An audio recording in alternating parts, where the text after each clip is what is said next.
main headlines. More than 600 samples sent for the RT-PCR test after a couple tests positive for COVID-19 in Tashichiling, Samtsi. HA suspends the Marble Reserve study in Dorithasa area. And the Bhutan Olympic Committee puts new tournaments on hold.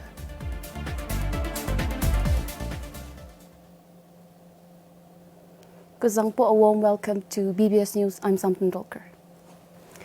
More than 600 samples were collected as part of the mass screening in Belbote town in Samtsi, from where a couple tested positive for COVID-19 last night.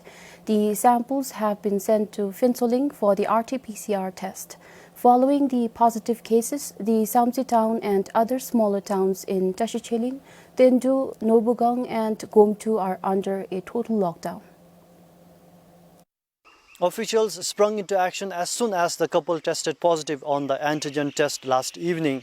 By the time the results were confirmed on the RT-PCR test around midnight, more than 200 primary and secondary contacts were already traced.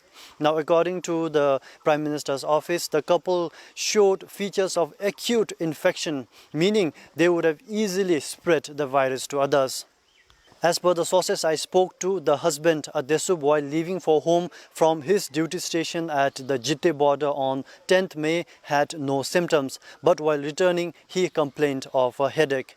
On the other hand, the wife was ill to the extent that she could not open the bar and restaurant she runs at Belbote since Tuesday.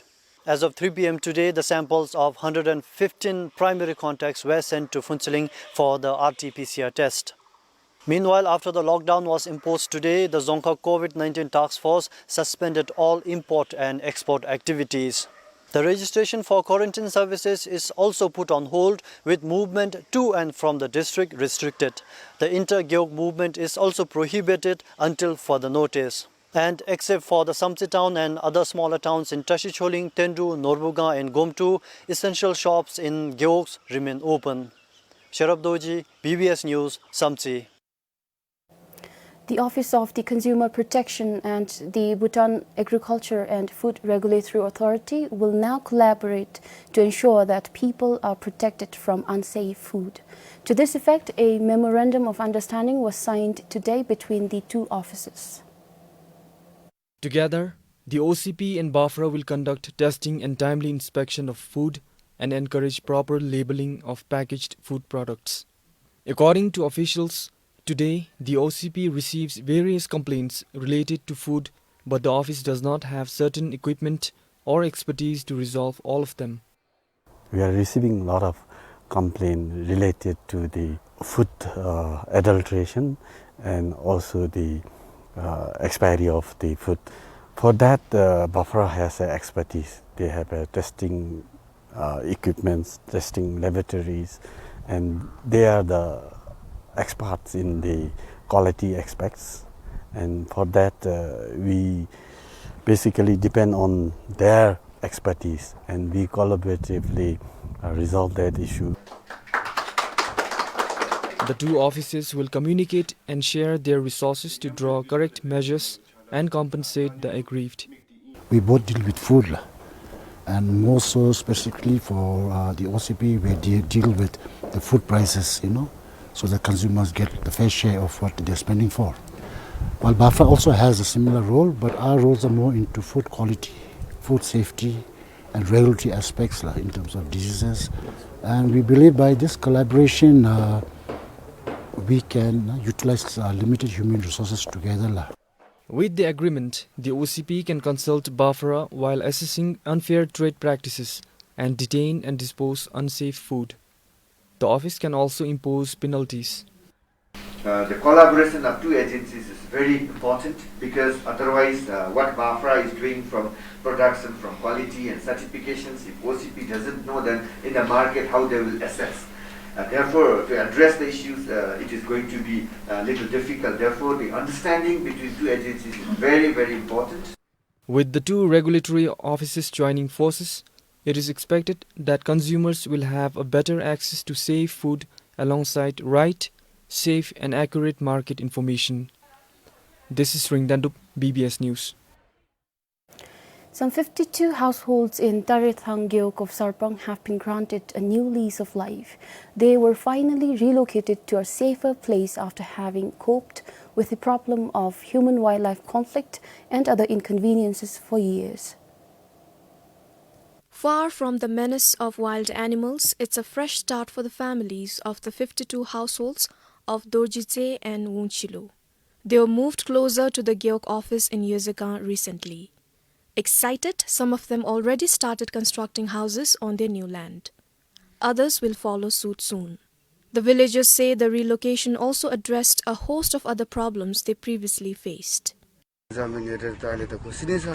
From here, we have to walk for almost 2 to 3 hours to get to our former village. But after relocation, we have a road nearby. We will no longer face problems in attending various community meetings. Moreover, the road to our village was incomplete and rough. Also, the village did not have electricity.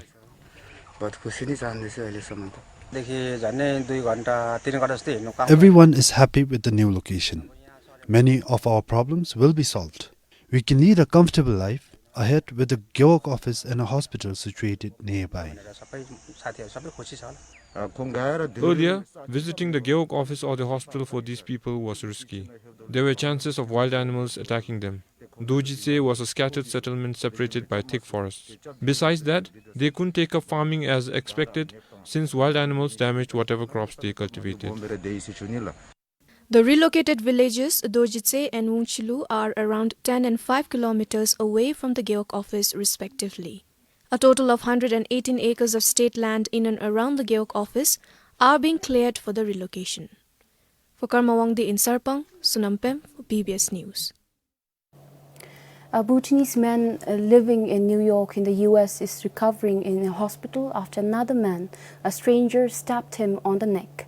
The incident happened on the night of 7th May. The victim's family and relatives have been informed. According to a local newspaper, the victim was walking home when the suspect attacked him with a dagger. The cause of the attack is not known. As per the paper, the suspect reportedly stabbed another man the next morning before the police arrested him. He is a repeat offender and was also accused of stabbing a man last month. The Ha Dzongkhok decided to suspend the study for marble reserve in Dorithasachuk in Gakiling Gyeok. The Department of Geology and Mines have been exploring areas in Gakiling and Sangbi Gyeoks for the last 2 years, and locals didn't like the idea for now. The experts were here in Dorithasa in Gakiling Gyeok studying marble reserve. But the work was stopped since February this year. People were concerned that mining in the area would do more damage than good. And the Dzongkhok Chokdu listened to the people.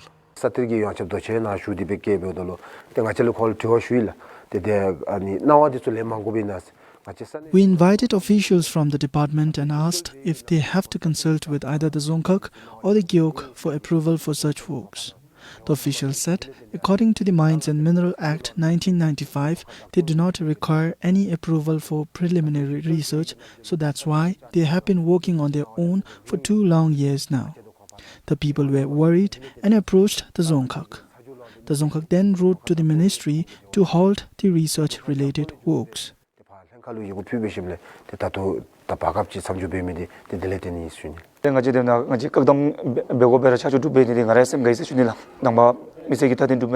We are happy that decision was in our favor. We will explain the same to the people as the request came from them. It is mainly because there are probable threats such as disruption of our water sources, damaging the Ha Samse highway which passes through the area. We believe it might also make our deities in that area angry, which is not good.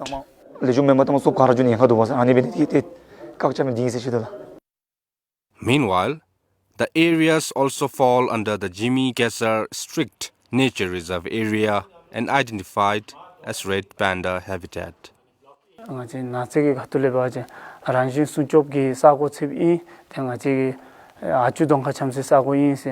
The forestry officials do not issue timber permit in the protective area, so we are currently getting permits for other places.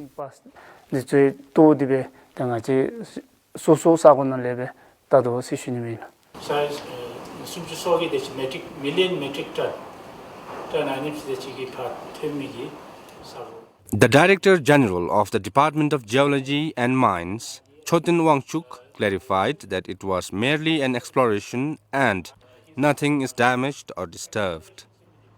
He said the experts have been called back from Dorithasa. But, he said, the study will continue in other places of Ha after consultations with relevant officers. This is Namgyu Wangchuk for BBS News, Ha. Now, unlike other years, farmers of Barti village in Jemgang will not be able to make a good income from their watermelons this year. The harvest this time has been poor. Almost all the watermelon plants are drying up and dying slowly in the village.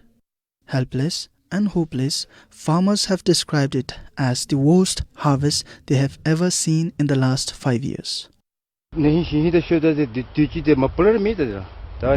Compared to previous years, the yield is very low this year. Forget about recovering the expenses on labor, machinery and seeds. We are worried that we will not even be able to recover the money that we spent to lay straws around watermelon plants.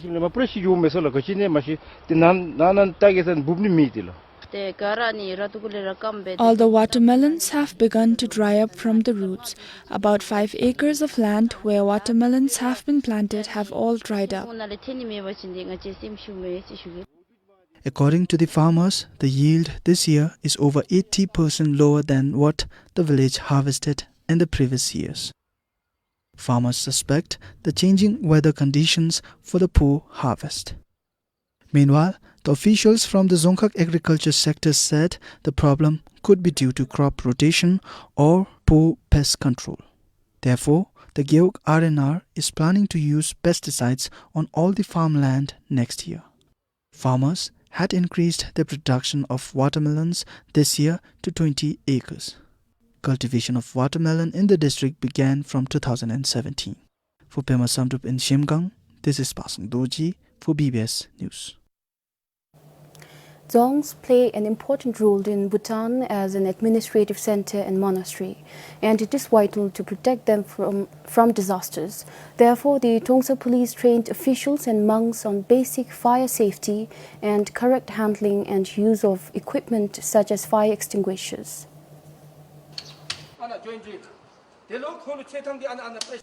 A firefighter explains how to use a fire hose. Only a few officials and monks know about it, and they are getting trained for the first time.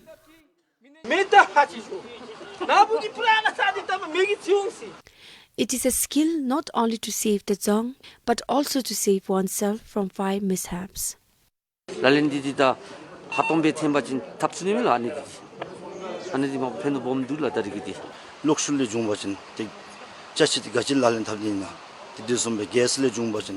We now know various kinds of fire extinguishers to be used for different fire accidents, such as fires from gas cylinders, electricity, butter lamps and other causes.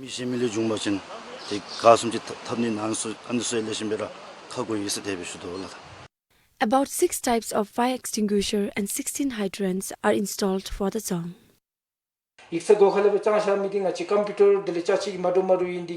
Bisida delengachi CO2 di changsa mi di sijunila the dalefa kongi di so lalin tapchu no de rewa yila isnal the ise goganna level ruchina rere delen ngachi zonjinal an laganna level at levi di sulu rere fidi sijunila. According to the Disaster Management Act, every organization is supposed to train their employees just in case. This song is nearly 400 years old, and losing national treasures it contains will be unimaginable. For Pasa in Tongsa, Pema Saldun Singh, BBS News. Given the worrying COVID-19 situation in the country, the Bhutan Olympic Committee will not approve any new tournaments to be organized until further notice. The announcement is in line with the recent notification from the Prime Minister's office cautioning the general public to be more careful. The notification the BOC issued on Tuesday informed all national sports federations and sports associations to reschedule their tournament plans and programs. and for all the BOC-approved recreational games, training and tournaments so far, the organizers should strictly observe COVID-19 protocols during the events. Following this, yesterday, the Bhutan Football Federation decided to postpone its upcoming Bhutan Higher Secondary School Football Championship. The BOC had approved the tournament and was supposed to kick off from the end of this month. Most of the other zone cocks where the school tournaments are going to be held are worried that if these tournaments will have carry the virus, the bigger crowd and all. So it's at the moment it's on hold. We didn't cancel it, but it's on hold. We'll look into the situation because we still have a time to conduct the tournament. However, the BFF plans to conduct the tournament soon after the COVID-19 situation improves. We are expecting the situation to get better in another 2-3 months. If the situation gets better and we get the approval from the Zonka Task Force, we are ready to roll. Likewise, the BFF kept on hold its annual veteran and departmental tournaments due to the pandemic. Since sports tournaments resumed in the country in March this year, the BOC approved 6 tournaments to be conducted in Thimphu alone. This is Pasung Doji for BBS News. A recap of our main stories. More than 600 samples sent for the RT-PCR test after a couple tests positive for COVID-19 in Tashicheling, Samtse. Ha suspends the Marble Reserve study in Dorithasa area. And the Bhutan Olympic Committee puts new tournaments on hold.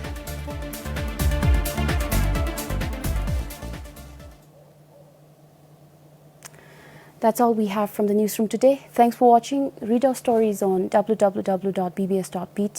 We are also on Facebook, Twitter, Instagram and YouTube. Goodbye and stay safe.